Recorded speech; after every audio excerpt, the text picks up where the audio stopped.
que j'ai fait des études en physique et en astronomie. J'ai commencé même un doctorat en astronomie à l'Université de Toronto que je n'ai pas complété. Après quoi, je me suis dirigé en fait vers les études en histoire des sciences au sens large parce que j'ai fait une maîtrise en histoire et philosophie des sciences et des techniques. Et ensuite, j'ai fait un doctorat complété, celui-là, en histoire. Et la thèse portait plus précisément sur l'histoire des techniques. Alors, ça, c'est mon champ professionnel. Et depuis la fin du siècle dernier, j'enseigne à contrat dans un certain nombre d'universités, euh, l'UQAM, l'UQTR, Concordia une fois, l'Université Laval en ce moment, et principalement à l'Université d'Ottawa. Parfois, je me suis amusé à me présenter comme un homme de lettres parce qu'il y a aussi tout un ensemble d'activités connexes à l'écriture, mais qui ne consistent pas à écrire des livres. J'ai fait de la traduction, je fais de la direction littéraire à la Pige, j'ai été mentor littéraire, j'ai fait des visites dans les écoles.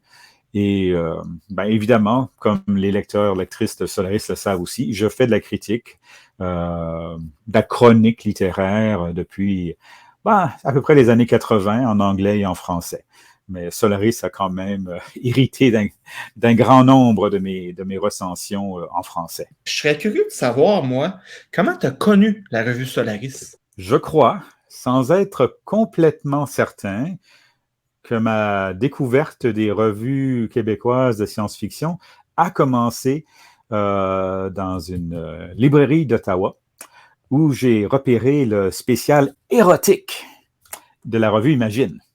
Et bon, ça a attiré mon regard et c'est en commençant et je pense, comme je dis, c'est un peu vague, je pense que c'est en commençant à lire Imagine que j'ai découvert l'existence de cette sœur ennemie appelée Solaris.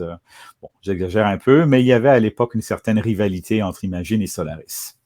Tu as commencé à publier quand même assez tôt dans Solaris. Autant que je me souvienne, et c'est une démarche que je suis encore, je suis très stimulé souvent par les concours d'écriture. Et je pense que ce que j'ai repéré dans le cas de Solaris, c'est le concours d'écriture du prix Solaris, comme il s'appelait déjà à l'époque. Je suis quand même arrivé après l'époque du prix Dagon. Et j'ai soumis un texte qui, on ne saura jamais tout à fait s'il s'est classé deuxième ou troisième parce que j'ai une lettre qui dit deuxième, je pense, et dans Solaris, on a marqué troisième. Alors, il y a une sorte de contradiction historique. Mais a priori, c'est le premier texte de ma plume qui est paru dans Solaris. C'était un texte qui s'était classé honorablement pour le prix Solaris. Et je pense que c'est le texte qui est paru dans le numéro 71, Les proscrits de GNA. Donc, j'avais eu l'idée, je me souviens, initiale, à l'école secondaire. Bon, l'école secondaire continue plus loin en Ontario, surtout à l'époque, là, mais c'est ça. Dans la cafétéria de l'école secondaire, j'avais eu une idée. Je me souviens de l'avoir confiée à un voisin de table et quelques mois plus tard, c'est devenu une nouvelle. En parlant de nouvelles, tu en as publié beaucoup dans ta carrière d'auteur. Autant chez Solaris, Imagine, Brin Éternité, Galaxy. Est-ce que dans tes nouvelles, il y a des thématiques que tu abordes plus souvent que d'autres? L'auteur est parfois le moins bien placé pour répondre à ce genre de questions. J'avais fait remarquer à Yves Ménard, grand ami et collaborateur, au moins une chose au sujet de ses nouvelles, la thématique marine, qu'il n'avait jamais remarqué. Et moi-même, parfois les surprises, quand on se penche sur sa propre œuvre, peuvent aller dans les deux sens. J'ai parfois eu l'impression que j'avais beaucoup écrit sur l'environnement, mais à un moment donné, quand j'ai fait le décompte, je constatais que, du moins pour ce qui était, disons, des changements climatiques, il y avait une nouvelle au tournant des années 90, et puis après, il y avait un creux d'une décennie complète. Et bon, c'était revenu un peu au début du 21e siècle, et quand même, il y a maintenant un certain nombre de mes textes qui abordent le sujet, mais pas nécessairement tant que ça. Je sais que dans ma fiction, je crois que je reviens souvent sur le sujet de la mémoire et d'identité. C'est l'impression que j'en ai, du moins. Et par contre, il est possible que ce soit plus présent aussi parfois dans des nouvelles inachevées ou encore inédites. Mais c'est un thème qui m'interpelle et il me semble que j'ai signé un certain nombre de textes là-dessus. Après, ce serait effectivement intéressant que je reprenne tout le corpus. Il y a maintenant plus d'une centaine de nouvelles, une demi-douzaine de poèmes, et que j'essaie de voir qu'est-ce qui revient. Bon, c'est certain que la science-fiction domine. Je pense que dans mon décompte, c'est quand même 80 à 90% de la science-fiction. Tu as également écrit beaucoup de romans, pour la jeunesse, mais également pour adultes. Selon toi, selon ton expérience d'auteur, c'est quoi la principale différence quand toi tu écris pour la jeunesse et pour l'adulte, mais de la science-fiction? Ben, comme auteur, je suis sans doute encore un peu en réflexion là-dessus parce que je n'ai pas complété de roman depuis, à peu près 2006, je pense, 2007. Non, on va dire 2009 en comptant le roman de Macalister, Suprématie, qu'on a complété en 2008-2009. C'est certain qu'un roman comme Suprématie, lui, était un roman qui, en incorporant de l'action, brassait beaucoup d'idées, qui allait surtout intéresser les amateurs de science-fiction pure et dure. Pas nécessairement donc parce que c'était de la science-fiction dure, quoiqu'il y avait quand même beaucoup de sciences et de références scientifiques, mais parce qu'il y a aussi un courant de science-fiction pure et dure qui s'intéresse, on pourrait dire, à certaines spéculations intellectuelles, à certaines idées scientifiques, et c'est le genre de... Et c'est un groupe d'amateurs relativement petit qui, par exemple, a accueilli avec joie le roman de Romain Lucazot, La Nuit du Faune, qui est paru il n'y a pas si longtemps. Et on trouve, et sans doute que le public de Suprématie recoupe un peu le public de La Nuit du Faune. J'ai aussi écrit des romans pour le Fleuve Noir, mais bon, là on parle du milieu des années 80 au milieu des années 90. C'était des romans d'action qui se passaient dans futur, proche, plus ou moins, ou proche ou éloigné.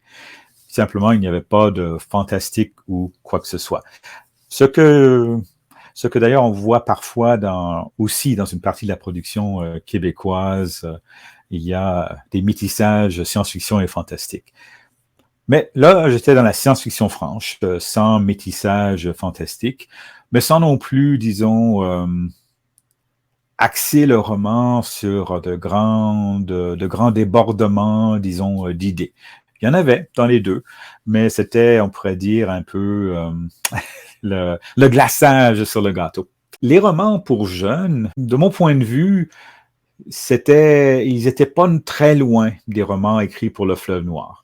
C'est-à-dire que c'était des romans de science-fiction franche, enfin, simplement, les personnages étaient plus jeunes, parfois carrément des jeunes, des ados d'un certain âge. L'histoire était écrite de façon à leur donner un rôle important. L'écriture était, disons, plus épurée, dans le sens où on allait vers des rebondissements parfois plus simples, moins complexes.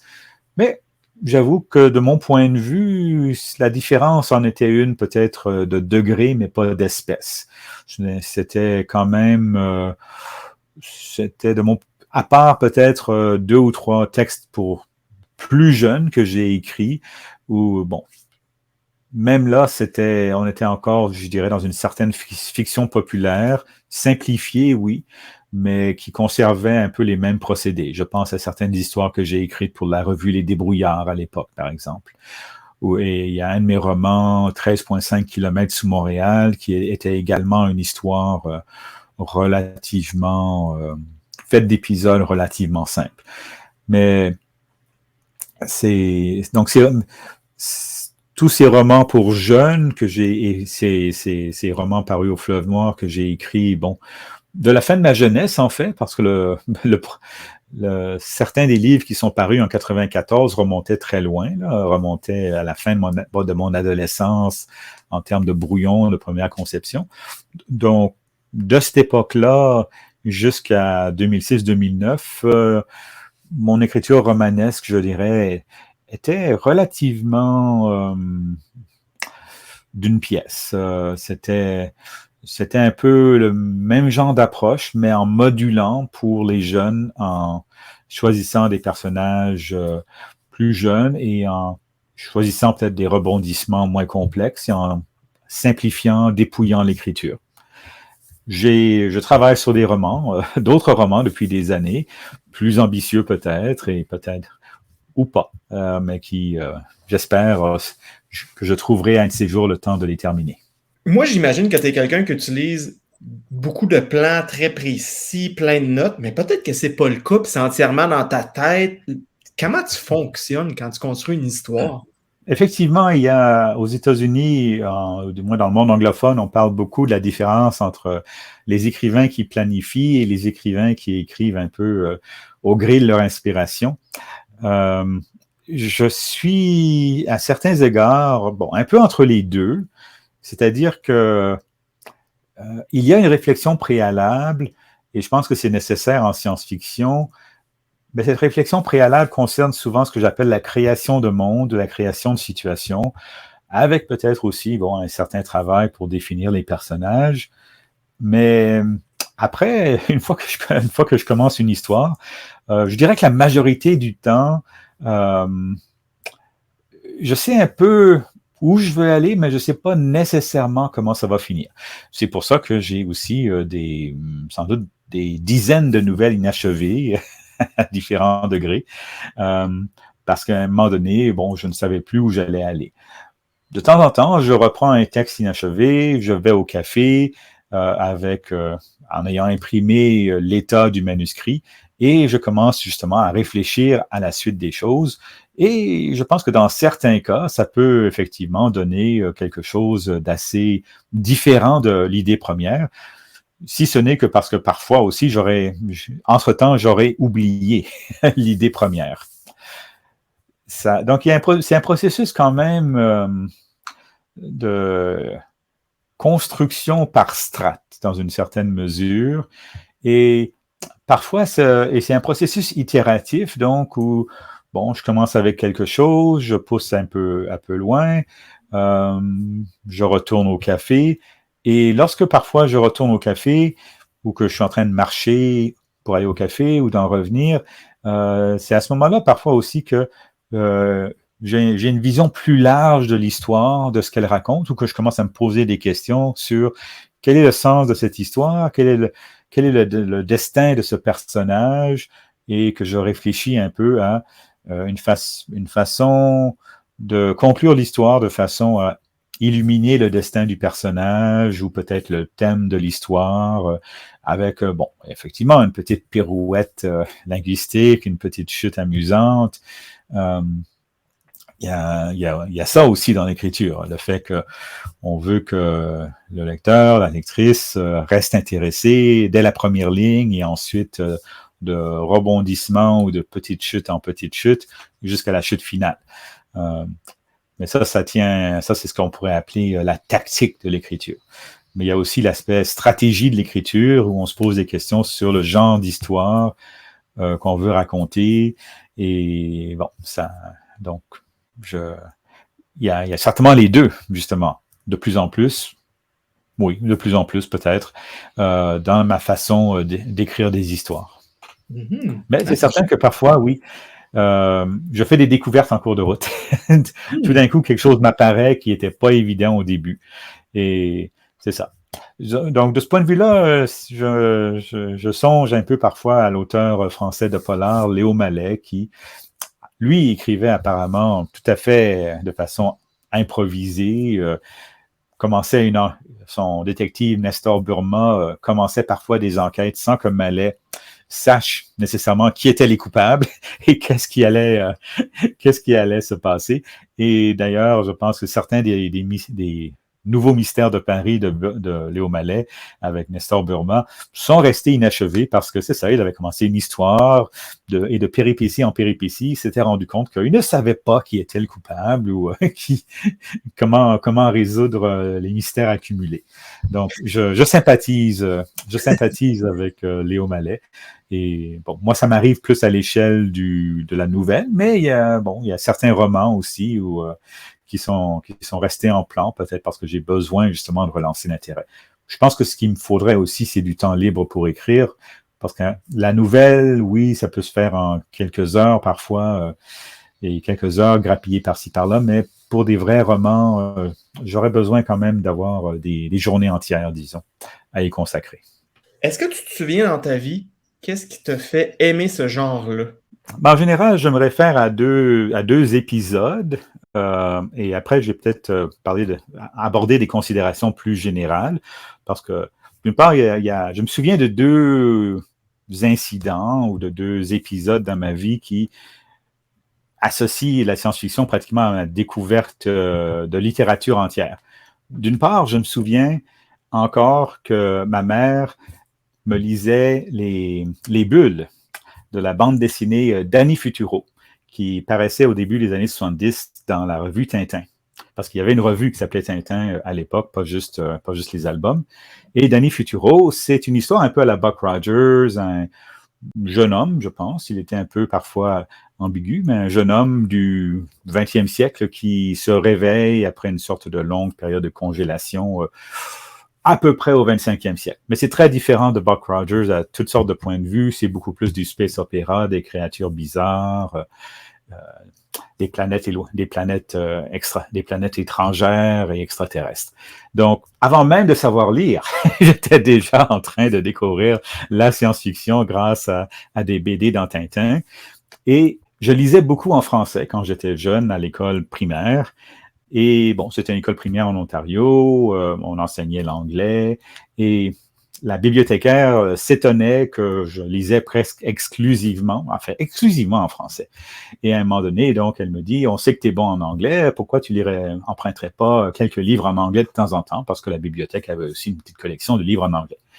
Alors, sur quoi suis-je tombé? C'est un livre de Robert Heinlein, Space Cadet, dont je me suis emparé et qui, effectivement, m'a beaucoup rejoint de toutes sortes de façons. C'est un livre avec plein... il y a des énigmes, il y a des épisodes... d'aventures de jeunesse. Disons que, pour ceux qui ne connaissent pas Space Cadet, c'est quelque chose, comme on pourrait dire, l'équivalent science-fictif de Harry Potter à l'école des sorciers, sauf que c'est un jeune homme, peut-être de l'Iowa, je me demande même il faudrait que je me demande même s'il ne vient pas effectivement du même État que le Captain Kirk, Des Moines, comme ils disent en Iowa, mais bon, c'est un peu lointain, mais qui se retrouve dans une école spatiale pour justement les patrouilleurs de l'espace. Et pour toutes sortes de raisons, ça m'a fasciné. Il y a même un peu de français dans ce livre, dans le texte.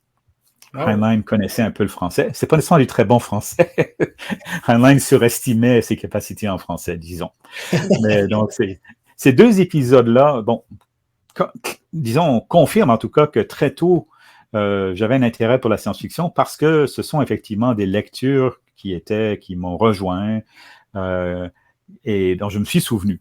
Alors, plus généralement, j'ai parfois quand même, dans le passé, émis l'idée que la science-fiction était comme genre littéraire où il est question souvent d'extraterrestres, de mutants, de personnages étrangers dans des mondes étrangers, comme justement un autre titre d'Heinlein en Terre étrangère, Stranger in a Strange Land, qui peut parler particulièrement aux personnes qui sont déplacées, on va dire. C'est-à-dire des immigrants, des fils d'immigrants, des enfants d'immigrants, des gens qui ont peut-être changé de pays quand ils étaient jeunes ou qui vivent une certaine condition minoritaire. À certains extrêmes, ça marche pas nécessairement comme théorie, mais je me suis... d'une part, justement, on peut regarder quelqu'un comme Isaac Asimov, fils d'immigrants, je pense, biélorusses essentiellement, aux États-Unis. Et à un moment donné, j'avais aussi fait des listes de tous les écrivains de SF du Canada francophone, et quand même parmi les plus connus, c'était intéressant de voir, bon, on a Elisabeth von Harbour, française d'origine, Joël Champetier, fils d'un immigrant français, moi-même, fils d'une immigrante française, et après, bon, là, il y a la condition minoritaire de franco-ontariens, tout comme en France, on regarde quelqu'un comme Roland Wagner, né en Algérie, qui a eu une belle carrière. Donc, il y a cet aspect peut-être qui, dans la science-fiction, une certaine ouverture à des expériences de dépaysement qui peut-être, dans certains cas, interpellent plus particulièrement les jeunes gens qui vivent un peu la même chose dans leur vie. C'est une théorie, ça... je ne l'ai jamais, je n'ai jamais vraiment cherché à l'étayer au-delà de ce que je viens de dire. À quoi sert la science-fiction? Au niveau social, au niveau intellectuel? Là, c'est un débat, effectivement, qui remonte assez loin parce que on trouve des défenses de la science-fiction, à vrai dire, dès l'époque de Mary Shelley. Avant ça, c'est un peu moins clair, mais dès l'époque de Mary Shelley, Shelley et son mari ont signé des textes qui, justement, défendaient un peu l'intérêt de la science-fiction, soit en général dans les préfaces à Frankenstein, et c'est des textes très intéressants. Il y a aussi, du côté français, vers les années 1830 également, des auteurs qui commencent à parler de l'idée d'imaginer le futur. Et avant ça, on a eu pendant un siècle des auteurs qui, de temps en temps, de façon tout à fait, on va dire, excentrique peut-être, ou très isolée en tout cas, imaginaient le futur. Mais à partir du début du 19e siècle, on commence à trouver des textes explicites qui défendent l'intérêt de faire ça, qui défendent l'intérêt d'imaginer l'exploration de territoires imaginaires, dans la mesure où, d'une part, je pense que l'argument de Shelley, c'était la possibilité du réenchantement du monde via l'acte d'imaginer des mondes différents, ce qui peuvent être des mondes du futur, par exemple. Et Mary Shelley a écrit un roman qui se passe, si je me souviens bien, au 29e siècle, Le Dernier Homme. Peut-être, les dates peut-être pas exactes, mais c'est un roman d'anticipation. En plus de Frankenstein, qui n'est pas un roman d'anticipation en tant que tel, c'est un roman de science-fiction. Alors, la science-fiction apparaît déjà au début du 19e siècle comme la possibilité de peut-être offrir des histoires intéressantes, fondées sur justement la science, puisque d'une part, la science a désenchanté une partie du monde. Maintenant, il n'y a plus de royaume d'Eldorado en Amérique du Sud. Humboldt a quadrillé le continent. Donc, maintenant, il faut se tourner vers d'autres dimensions pour raconter des aventures et des histoires propres, susceptibles de susciter un certain ravissement ou une certaine surprise. Et ça, c'est un des éléments de la science-fiction comme littérature.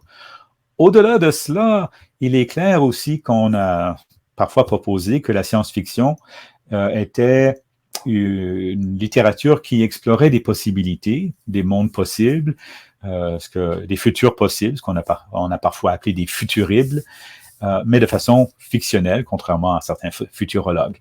Et ce faisant, l'espoir, c'est toujours parfois que la science-fiction puisse soit servir d'avertissement ou servir de panneau indicateur.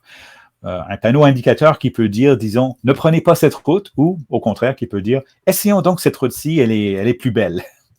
Et ça peut être un des rôles plus, on va dire, social de la science-fiction, cet arpentage des mondes possibles, des possibilités du futur, ou même des possibilités ouvertes par la science actuelle.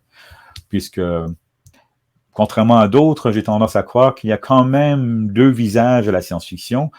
Oui, la science-fiction part toujours de notre monde, mais elle ne parle pas toujours de notre monde.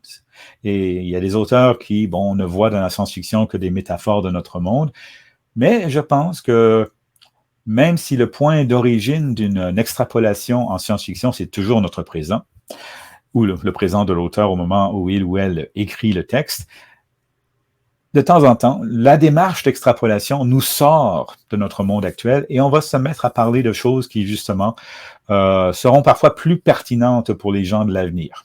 Et bon, ça, à mon avis, il y a un peu des deux et parfois on a refusé un peu ce second rôle ou confondu un peu le fait de partir du présent et le fait de parler du présent. Intellectuellement, la science-fiction, de nos jours, il y a encore des débats sur la possibilité de se servir de la science-fiction comme source de scénario dans toutes sortes de contextes. J'ai fait récemment une critique de Ces guerres qui nous attendent, je pense, un produit d'un groupe d'auteurs embauchés par l'armée française pour envisager des futurs susceptibles d'aider l'armée française à se préparer. Donc là, on a l'armée française et d'autres armées ont parfois embauché des auteurs, des écrivains de science-fiction pour les aider à imaginer des scénarios afin de préparer leurs soldats à ces futures possibilités. Mais on constate la même chose parfois dans le domaine des affaires. Thomas Michaud a écrit un livre où il proposait la lecture de science-fiction pour aider les dirigeants d'entreprise à mieux planifier. Et il y a, dans le domaine scientifique, il y a eu plusieurs tentatives parfois de se tourner vers la science-fiction pour trouver des idées, disons, de nouvelles technologies ou de nouvelles voies. Il y a plusieurs années, j'avais participé à une initiative de l'Agence spatiale européenne qui avait constitué des bibliographies d'œuvres de science-fiction susceptibles de peut-être d'informer ou de stimuler disons, les planificateurs de missions spatiales, ceux qui préparent les échéanciers à long terme, par exemple, de l'Agence spatiale européenne. On sait que, bon, et au-delà de cela, on sait quand même que la lecture de science-fiction était assez présente, que ce soit dans le cadre du projet Manhattan qui a accouché la bombe atomique, que ce soit à la NASA au moment des missions lunaires, et effectivement, plus largement, dans les milieux scientifiques et techniques, il y a beaucoup de lecteurs et lectrices de science-fiction.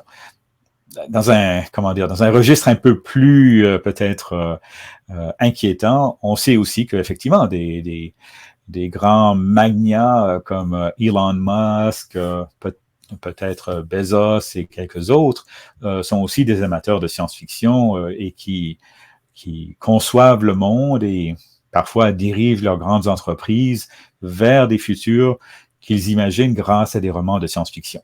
Donc, la science-fiction a aussi une place, pour le meilleur et pour le pire, dans nos grandes évolutions sociales. Selon toi, selon ton regard, comment se porte la science-fiction au Québec? Non, ça, c'est une question intéressante à laquelle je suis quelque part encore en train de réfléchir. J'ai aussi parfois un peu de retard sur ce qui s'écrit depuis 2-3 ans. Là. Les années pandémiques ont été très occupées pour moi et m'ont pas toujours donné le temps de me garder à jour dans ce qui se fait en science-fiction au Québec. Il y a certaines tendances que j'aperçois. À la limite, je vais revenir un peu à mes conclusions du petit guide de la science-fiction au Québec parce que je pense que déjà ce que j'entrevoyais à l'époque continue de se confirmer, c'est-à-dire, et ça fait écho à quelque chose qu'on voit en France et qu'on voit du moins dans la littérature anglophone mondiale, c'est-à-dire qu'il y a aussi, il y a ce qu'on pourrait appeler une vulgarisation de la science-fiction ou du moins une appropriation de la science-fiction, dans la mesure où il y a de plus en plus d'auteurs que l'on pourrait dire de littérature générale qui s'emparent de la science-fiction pour raconter des histoires, avec parfois les outils de la littérature générale. Parfois, c'est des histoires qui peut-être, en fin de compte, fournissent un peu un prétexte, un dénouement différent. Ici, par exemple, je songe à L'Anomalie d'Hervé Letellier, qui a remporté le prix Goncourt il y a à peine 1 an ou 2, je pense. Laurent Godet, qui a signé un polar du futur, peut-être un peu Blade Runnerien, mais ça, c'est de la science-fiction aussi. Du côté anglophone, on a des auteurs comme Kazuo Ishiguro qui font également de la science-fiction et notre Canadienne Margaret Atwood qui, bon, écrit de la science-fiction depuis très longtemps, mais bon, entre La Servante écarlate des années 80 et puis sa trilogie climatique du 21e siècle, bon, il n'y a pas nécessairement grand-chose, mais il y a quand même un certain nombre de textes et elle a parfois été obligée d'accepter qu'elle s'inscrivait dans le même genre que les écrivains de science-fiction malgré ses protestations.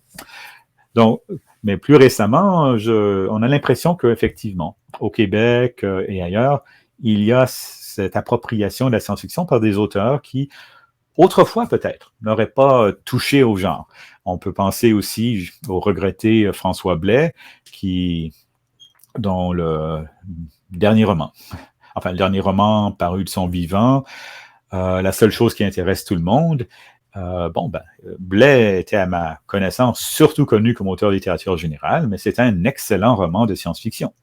De la même façon que Benoît Côté, avec son roman Vie parallèle, signe une uchronie parfaitement maîtrisée, tout à fait intéressante, sans nécessairement de grande justification.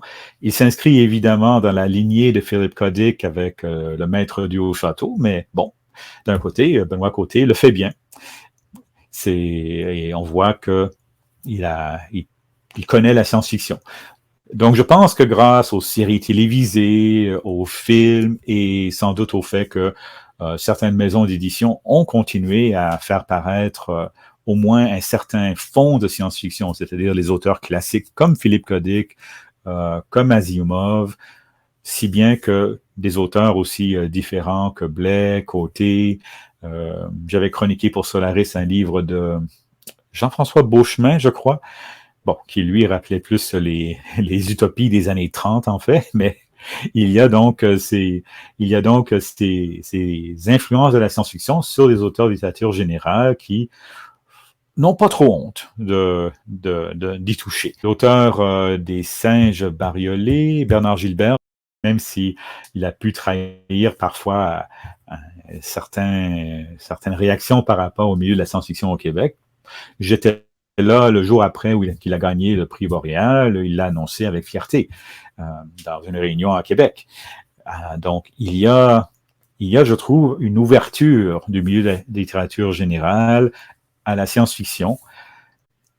Donc, la seule réserve que je pourrais émettre, c'est que, bon, certains de ces auteurs de littérature générale sont acceptés et reconnus aussi bien par les amateurs comme nous que par les critiques du milieu général de la littérature.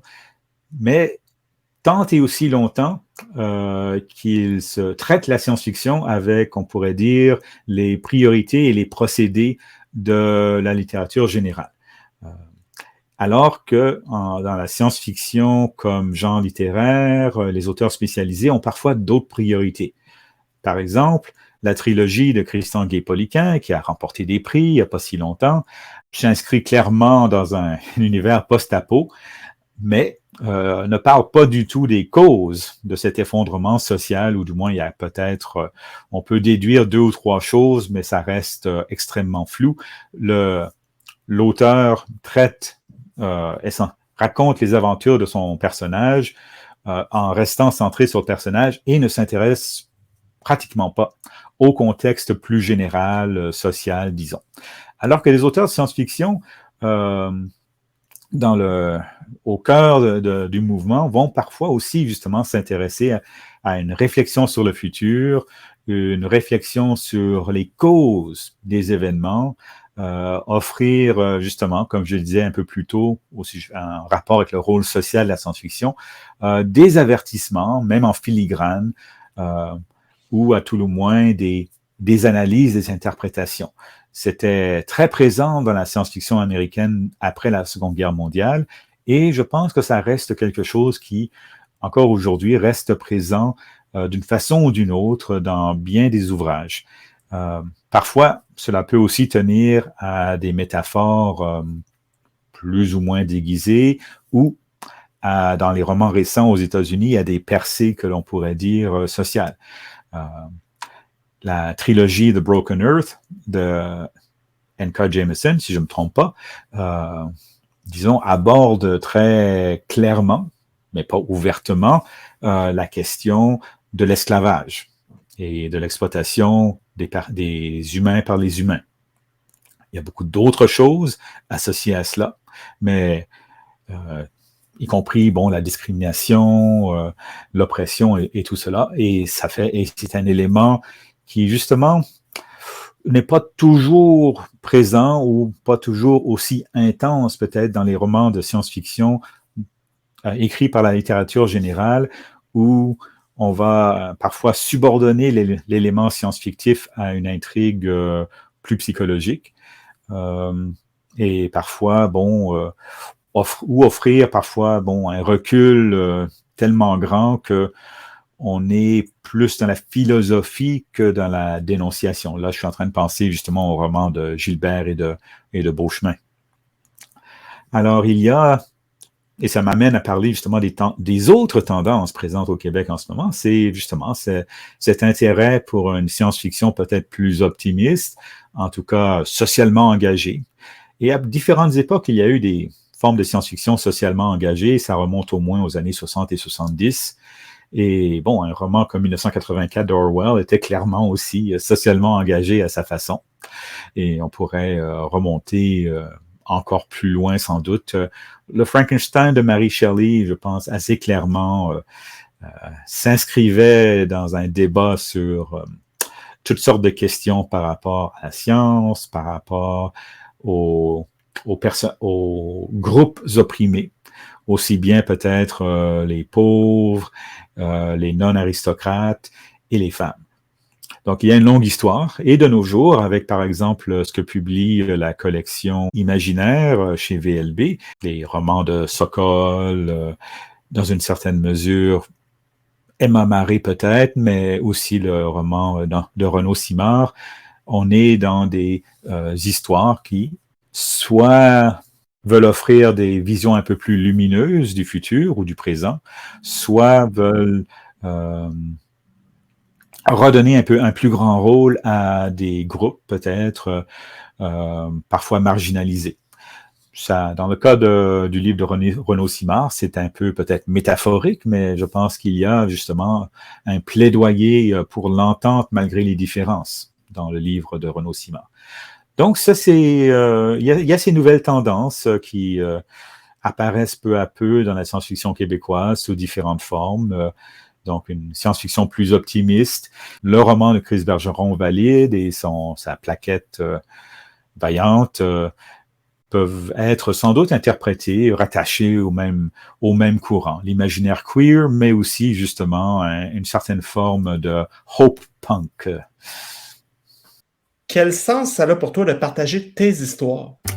Oui, c'est une question que je me pose parce que je suis arrivé à un âge où beaucoup des personnes qui ont commencé à écrire à peu près en même temps que moi écrivent beaucoup moins ou se sont peut-être complètement arrêtés d'écrire. Je continue, je me demande parfois pourquoi. Je pense que, il y a un aspect. D'une part, il y a cet aspect de la science-fiction où certaines des histoires de science-fiction me permettent de m'approprier un sujet de l'heure, une question de l'heure. Parfois, ça pourrait être la guerre contre le terrorisme. Je pense à une nouvelle il y a quelques années. Les changements climatiques ont alimenté plusieurs de mes nouvelles. Et disons que je pourrais effectivement peut-être écrire des articles dans les journaux ou des livres sérieux sur ces sujets. Mais d'une façon ou d'une autre, c'est écrire des histoires qui est mon médium, mon moyen de formuler ce que je pense au sujet de certaines de ces questions. C'est peut-être aussi parce que justement la science-fiction me permet de formuler ces choses sous la forme de questions ou la forme de scénarios ou de conclusions qui sont proposées plutôt qu'imposées. Une fiction n'est pas une démonstration. et n'est pas nécessairement une tentative de prêcher, de convaincre, mais je pense que la fiction peut être un moyen d'alerter et de poser des questions. Alors, je ne sais pas, comme citoyen raisonnablement engagé et comme citoyen concerné par ce que le monde devient, soit à cause des techniques, soit à cause des conséquences des techniques, c'est en partie vers la fiction que je me tourne. En même temps, je dirais que, comme écrivain, je suis encore en train de... il y a quand même une envie de toujours faire un peu mieux, parfois en abordant des voies différentes. J'écris parfois de la poésie. Ces 2 dernières années, je me suis surpris à signer un certain nombre de poèmes en anglais qui ont été publiés par-ci par-là. Il y en a un qui a été finaliste pour un prix. Et bon, c'est un exercice extrêmement intéressant, je trouve, que d'écrire de la poésie en anglais. Et il y a des gens qui, comme j'ai dit, semblent avoir apprécié ce que je faisais, au moins du point de vue de la publication. Alors, je pense que la publication en soi, lorsque justement on ne fait pas de l'auto-édition, la publication en soi signale qu'il y a déjà une personne, le directeur ou la directrice littéraire, qui a trouvé ce que tu fais suffisamment intéressant pour publier le texte et parfois même payer, rémunérer l'auteur. Et pour moi, c'est un signe, disons, d'affection, de reconnaissance qui reste valorisant.